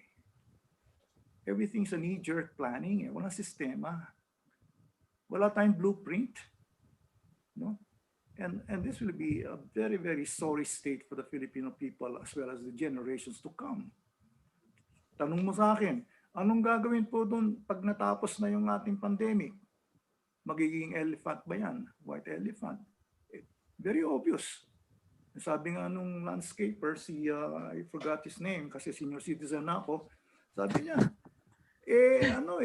alam naman natin kung sino ang nagla-land banking dyan eh. Alam naman natin yun. They're actually paving the way for them to acquire and eventually take over the park facilities, the parking areas. Very obvious naman yan. Kailangan ba natin pag-isipan pa yan? But sabi nyo nga, kailangan malaman ng mga tao ang nangyayari. And I think I welcome this kind of discussion, Frank. No? I think you should do this oftener and get the people who are concerned and tell the people exactly what's happening. In the same manner that my Philippine Bar Association that I am a part of has been in the rule of law advocacy, pinapakita rin namin sa mga tao kung ano nangyayari sa West Philippine Sea. Alam namin na pinapakita rin namin sa mga tao kung anong nangyayari sa Anti-Terrorism Act. Ngayon, kaya kami sumasama dito sa inyong diskusyon because gusto naming pataasin ang antas ng kaalaman ng mga tao dito sa mga nangyayaring issues na ito. Thank you, Attorney Domingo. All right. So I think there are a lot of viewers who are actually, listening to your points, and we're actually moved, to somehow this opening up this venue to talk about issues like this, especially from different perspectives. All of you have given quite something to think about, especially for tonight. All right. So actually, there are certain questions that are still coming in, but I don't think we have enough time for that for tonight. So we wish we could entertain more. But since we are pressed for time, the questions that have been forwarded through the streaming platforms will be forwarded to our panel experts for future answers, siguro. All right. So to give a synthesis of tonight's presentations and exchange of discussion or exchange of ideas and discussion, we invited two distinguished reactors. Our first reactor is currently an assistant professor of philosophy at UP Diliman. He has extensive experience in teaching several ethics and philosophy courses at UP Manila and UP Los Baños before teaching in the Diliman campus. He earned his PhD in philosophy from the University of Bergen in Norway, currently working on several initiatives related to context sensitivity in ethics and logical reasoning. We have with us Dr. Lumberto G. Mendoza. Followed by our next reactor, whose national and international experiences include landscape architecture, environmental planning and management, project formulation and resource mobilization, and urban and rural development planning, among others. He conducts research, prepares proposals for bilateral and multilateral funders, and participates in evaluating foreign-assisted initiatives having work experiences in countries like Vietnam, the US, the UK, and the Philippines. He teaches landscape architecture and environmental planning and management to our students in UP Diliman. We are thankful to have with us landscape architect Honorio T. Palarca. First, let's hear from Dr. Mendoza. Dr. Mendoza, the floor is yours.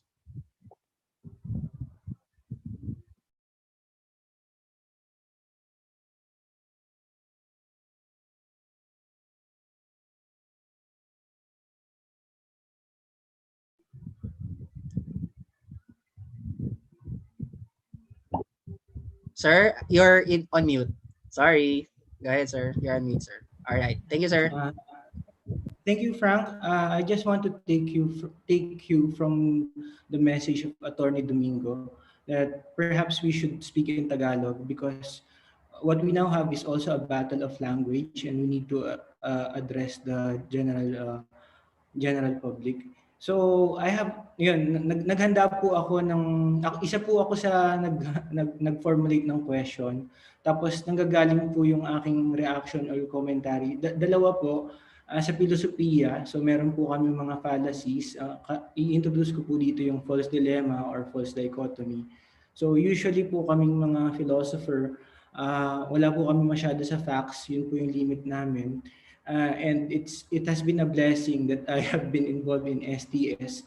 That's why yung mga mode of reasoning nasusundan po ngayon ng facts. Pero salamat po sa inyong queue at sa inyong pagbabahagi.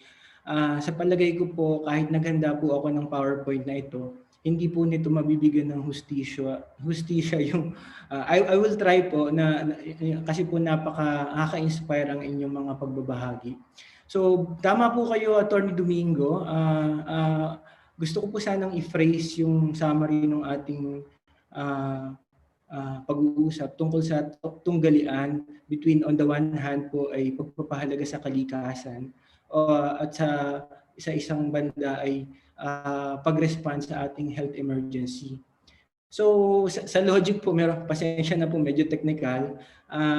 Nire-represent po namin siya. Meron kang isang option, halimbawa nature preservation, tapos B, health emergency. Tapos kapag ka po dilemma, hindi pwedeng nature preservation and health emergency at the same time.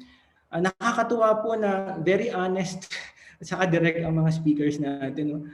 Let's call a spade a spade.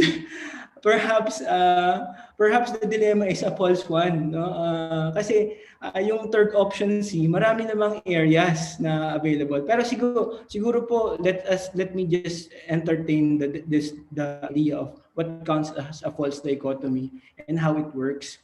Kasi po ang nagkakaroon ng false dilemma, para siyang nagkakaroon ng misrepresentation ng argument. So yung kinuha ko po sa internet.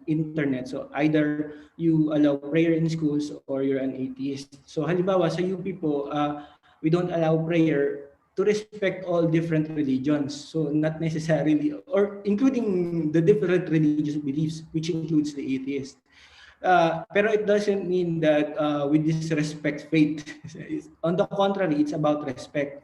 So yung context po ng ating discussion, this time it's about responding to a health emergency through the building of a mega vaccine facility. And on the other hand, sabi nga ni Doc Lala, baka connected yung na yung Filipino side sa pinamumugaran ng mga migratory birds na endangered na po, no? So naalala ko po, binanggit ni na Chairman Enrique Razon, sabi niya, there is no nature there, it's just talahib. Pero the migratory birds also live in the talahib, no? It's part of nature. Baka meron mga misconception that need to be addressed in that sense. So the way false dilemma works po is merong psychological parang attack on the other person who disagrees. Kasi halimbawa, if you don't agree with the mega vaccination site, parang kinakalaban mo na rin yung move para i-improve yung rate ng inoculation. Hindi ka na rin tumutulong sa public health emergency. Hindi naman po gano'n, no? Kaya napakaganda po ng mga suggestion. Halimbawa, yung sa Paulo Alcazaren about the CCP area, or yun nga, si Attorney Domingo sabi niya, why not just use the Soler, no? So, yun po kasi yung option C na binabanggit dito, na pwedeng we respond to nature preservation and the health emergency. So yun po. Siguro yun, napaliwanag ko na po siya. Yun nga, meron pa, dun po, ang ginawa ko rin po dito, sinundan ko yung mga debates sa interview ni na Attorney Isberto Attorney Kay at saka ni Chairman Razon. Tapos may mga comment, bakit hindi gamitin yung Villamor Air Base kasi baka doon magalit yung mga general. Tapos bakit hindi gamitin yung mga unused classrooms dahil online learning naman tayo ngayon. Tapos maraming basketball courts na available. Well, kahanga-hanga po ngayon ang ginagawa ng landscape architecture, College of Architecture. Kasi mukhang lumalabas po, you are dealing with the politics of space. What would be a logical way of planning spaces so that we could really serve the people, no? At least in the construction of health facilities or so yun nga po. Second, are there no other options on how we can be assured that the construction will have the least damage to the biodiversity that is now found there? Siguro this would respond to the comment from our health practitioners. Talagang pangmatagalan ba yan? Ma-assure ba natin na pang sandali lang? Kaya lang ang lumalabas ploy nga po baka parang baka gawin nilang president na because they were able to circumvent certain legal grounds or prohibitions, then it can be another basis for their ploy, no? Ang suggestion ko nga sana noong una, kung talagang kailangan nating mag-build ng vaccine facility doon, perhaps it can be constructed in a way that causes least damage to the environment. Pero pasensya na po, minsan po kasi yung mga architect at mga na-hire for the construction, minsan they're also at the beck of the investors, no? So, pero yung third question po siguro is a more philosophical one. Yung conflicting options po ba, is it something that is found is it something that is found as in given in the situation, or is it created by virtue of how we perceive the situation, no? Mukhang ang lumalabas po yung perception natin dito manipulated by the media so yun, and it's really nice po that we are having these kinds of conversation. Yun nga po, siguro isa pong maiko-contribute pa ng iba pa kasi yung issue ng truth sa issue ng concepts, no? So what counts as nature? If you build it on a vacant area, does it also damage nature? Yes, may biodiversity pa rin doon through the talahib. Tapos ito po yung lumalabas yung ating po mga public health practitioners, no? Talagang sina Dr. Cagayan at Dr. Padilla. So siguro ang pagkaalala ko sa sabi ni Dr. Padilla, will the mega vaccine facility parang count as a legitimate vaccine facility? So meron bang mga waste contamination area? Tapos how does it connect with the other health facilities? Is it properly planned, no? Tapos si Doc Cagayan naman, ito na sa slide, how does it fit into our national vaccination plan? Kasi kinakailangan ba nating medyo i-decentralize yan? Tapos sinasabi po kasi sa CNN debate, accessible siya pero accessible to who? Is it only to those who have cars? Sabi nga ni Architect Alcazaren, baka why not just use CCP, no? Mas accessible siya. So who are we again catering for? Those who are more affordable who are relatively well off in the first place, but not to the poor. So yun po yung mga questions. Personally po, yun, kasama ko po dito si Ma'am Lala. It's nice to see you here po. I'm actually concerned po about how Metro Manila needs more parks and green spaces, breathable spaces. Kung meron na pong parang yung fear ko po, pasensya na nagpasok ako ng sarili kong opinion, baka po nga mag-intrude siya dun sa need pa natin for those kind of spaces. Sabi nga ni Architect Alcazaren, let's the only thing that would make it logical if it were a ploy for real estate profit. So talagang nakakatakot po 'yun, no? Yung gusto ko po sanang paraan ng pag-conclude or perhaps pagbato ng idea. Kasi po ang panahon po ngayon ay collaborating with each other, helping each other. Pero iniisip ko how can we be sabi kasi ni Attorney Domingo, if you really want to be generous, why not just donate Soler, no? Honestly, I don't know how to answer that. Pero siguro perhaps we can still convince them through these kinds of discussion and also talk to the people. Tapos gusto ko po sanang i-comment lang yung sinabi ni our Vice President Cynthia Bautista. Kasi parang related din po siya dun sa visual image dito ng VOX. No? Kasi yan, may conflicting option between the vaccine facility and the green spaces. Pero ang lumalabas po kasi dito, yung decision natin would come from us, from the crowd, no? And that decision might should be a wise one if and only if we have this kind of discussion and if we somehow win in the battle of language. So yun lang po yung aking reaction. Salamat po.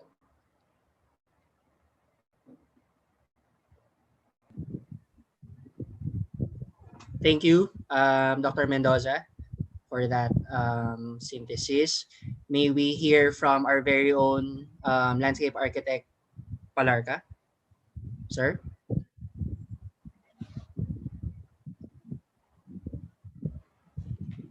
Sir Nori? Yes, sir. Okay. Go ahead, please. Maraming salamat, Frank, at sa mga magigiting na nagsipagsalita at sa inyong pagbabahagi ng inyong mga kaalaman. No? Unang-una, gusto ko sanang sabihin na isa akong environmental planner, isa rin akong landscape architect, at sa ngayon ay di ko mapigil na sabihin na isa rin akong real estate broker. No? So, medyo nako-contextualize ko yung dilemma, no, nung gusto nating iparating sa kanila. Gusto ko sana magpakita ng a few slides, no. Pwede ba ako mag-share ng screen? Yes, sir. Go ahead. Okay, saan ba 'yun? Wait. Meron akong hinandang screen dito. Pero i-skip ko na lang yung mga iba, no? Okay.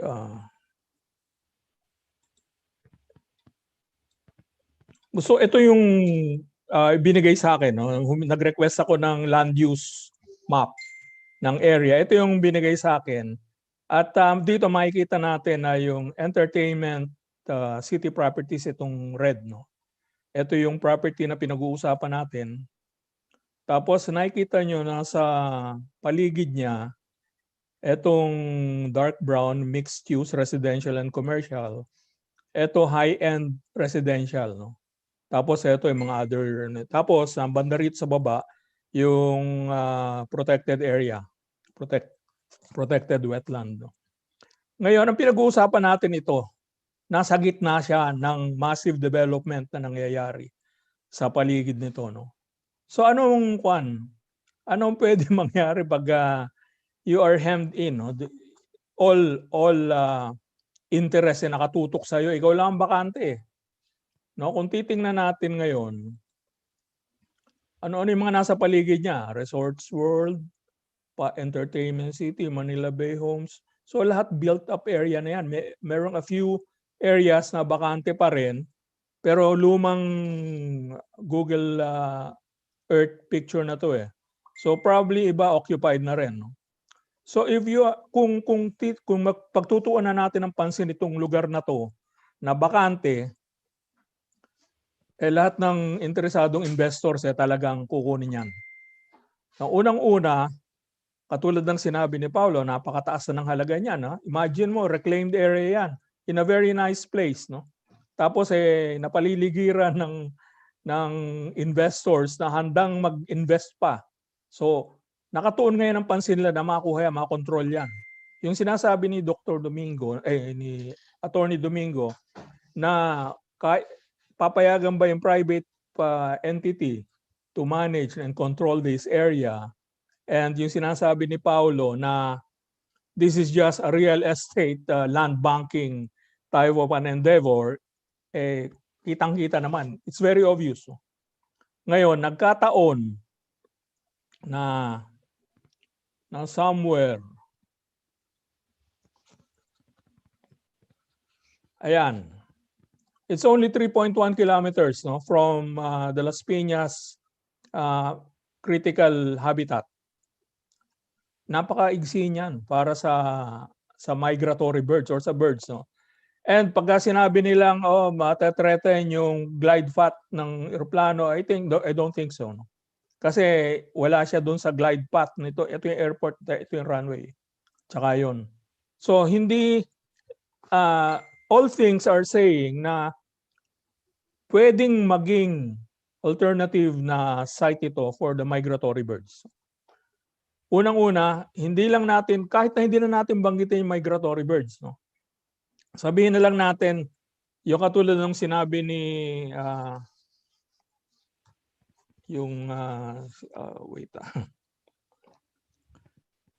ni Dr. Española, na napakalakas ng affinity natin sa nature.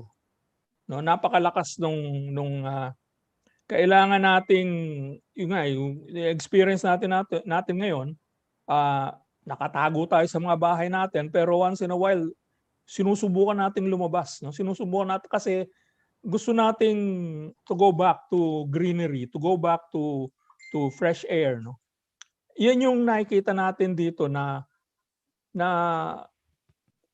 paano natin maititreat ito na isang property na kailangan protektahan, kailangan ma-enjoy. It's an open space na available. It's a breathing space. It's a break in the urban jungle na available saan.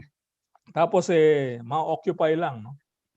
Lahat ng mga argumento natin against the development of this one as presented by everybody, although sinasabi si Attorney Domingo came up with the legal and ecological issues, si Dr. Padilla, yung requirements nung pwedeng it's infrastructure requirement na pwedeng i-provide, si Dr. Cagayan, kinompare tayo sa how we fare with other countries, and ano yung prognosis na gaano kailan natin makukuha ang herd immunity, which is very very gloomy pa until this, And then si Paulo, binigyan tayo ng glimpse ng hidden agenda ng mga developers, nandito.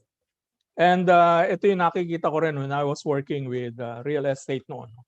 Na nakikita ko yung land banking is a good thing kung walang other issues na kunwari private investors will do land banking, okay. Like Cagayan de Oro did land banking. Dumating yung bagyo, they were able to come up with emergency shelters, Yung illegal did not do land banking, so nakanganga sila ron, walang.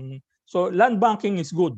Pero dito, land banking with a hidden agenda, mukhang mahirap gawin, Ang maganda nga nung yung speakers natin ngayon, parang dream team. Now we were able to really discuss openly and clearly ano-ano yung mga all the interest groups that are working on this, and ano yung mga interest groups that are trying to sort of fight all this, Ganon yung nakikita ko rito na ano man ang tapos ang nakakalungkot nito, nung naghanap ako nung mababasa ko rito, yung design na ginawa rito, pinakita na idle land daw yan, walang which was old, no? Old pictures. Tapos nung nag-research pa ako further, ano na pala siya, no? Yung may growth na doon sa area. So, tama yung sinabi ni attorney, no? Look for other areas. Sinabi rin ni Paulo, look for other areas. No, kasi why focus on this? Kung ang reason mo lang maggawa ng temporary vaccination facility, ang dami namang area na immediately you can convert into a vaccination facility. But if you are going to disregard yung locational characteristics niya, yung ecological services that it can provide, I think kawawa naman ng Pilipinas. Kawawa naman if ang ating leadership will go towards the creation of that soon to be white elephant in the area. Ang pinaka masaklap na indicators dito, kunwari after all yung dust has settled, no? Pagka nagpasok na sila ng pile driver yan sa lugar, tapos na yung kasi ibig sabihin gagawa ng malaking building. Kasi yung pile driver reclaim the area yan malambot yung lupa diyan and it will be subject to liquefaction kung magka-earthquake. So they will make sure na yung buildings na gagawin nila will stand on solid ground, no? The only way to do it is mag-bound ka ng pile doon sa kwan.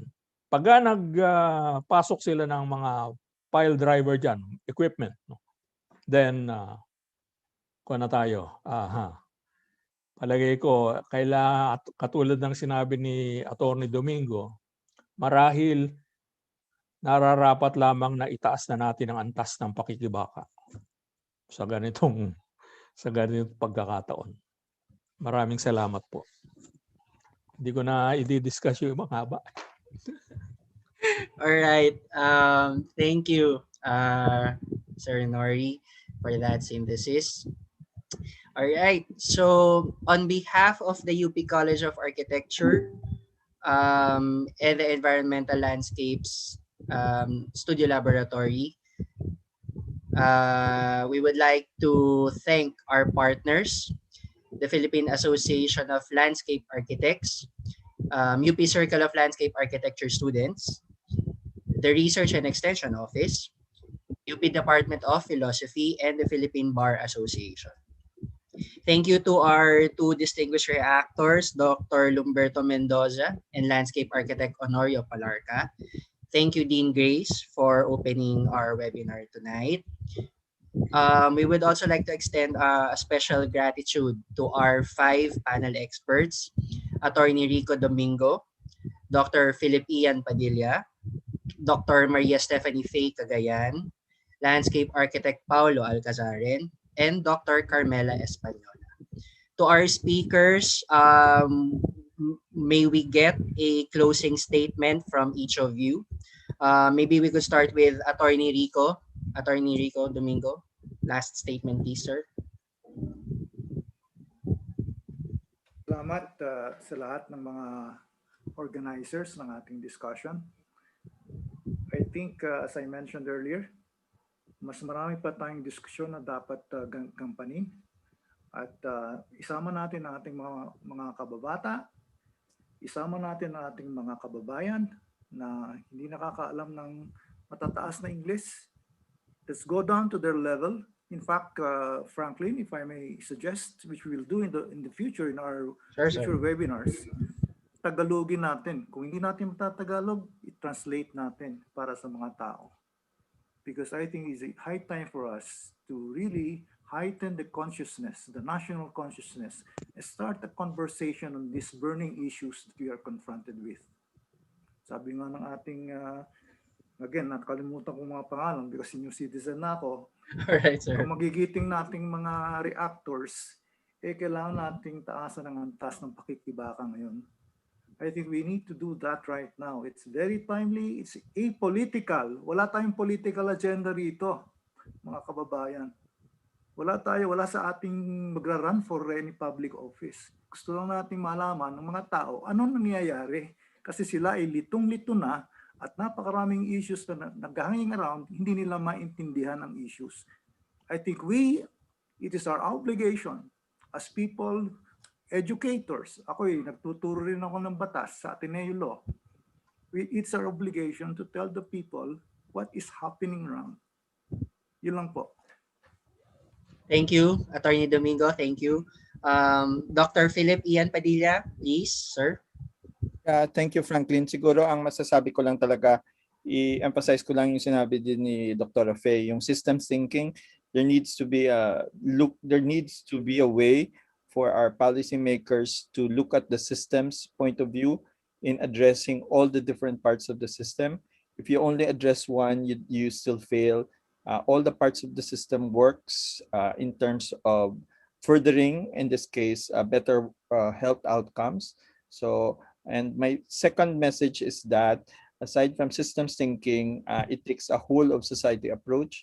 All the necessary stakeholders need to have their opinions heard by the policymakers so that each and every one of us have a stake in whatever endeavor we have, in this case, a mega vaccine facility. So that's all. Thank you. Thank you, Dr. Padilla.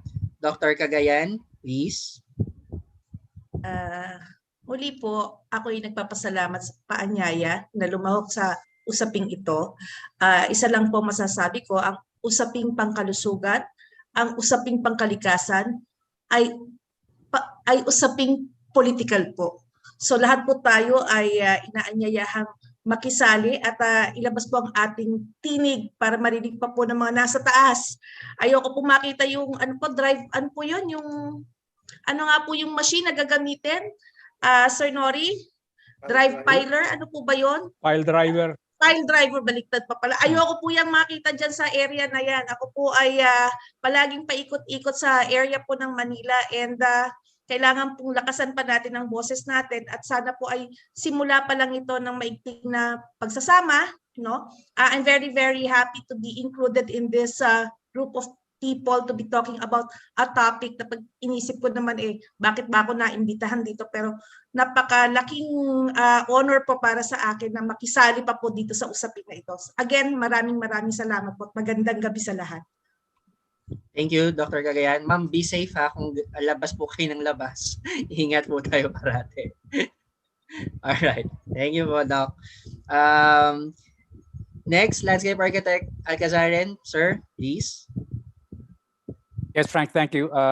I'd like to say thank you. Maraming salamat sa organizers for this opportunity to share.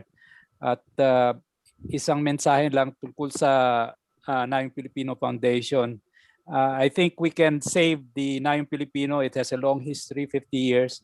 The only problem is it has overlaps with other institutions. So I would like to see the Nayong Pilipino merge with the National Parks Development Committee and the Parks and Wildlife Bureau so that we can establish a consolidated National Parks Bureau that will see to it that all of our towns and cities have parks and open spaces that are accessible to all of our citizens. Thank you. Thank you, Landscape Architect Sir Paolo. Thank you po. Last but not the least, may we hear the closing statement from Dr. Española. Okay, maraming salamat ulit sa inyong paanyaya.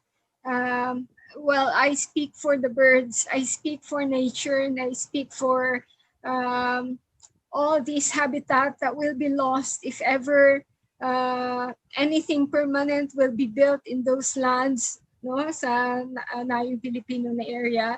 So I hope that yung kapakanan ng mga tao at ng kalikasan ay isipin ng mga tao, no, bago sila ng ating mga leaders, no, ng ating mga namumuno sa atin, bago nila gawin itong mga bagay na ito na development, no.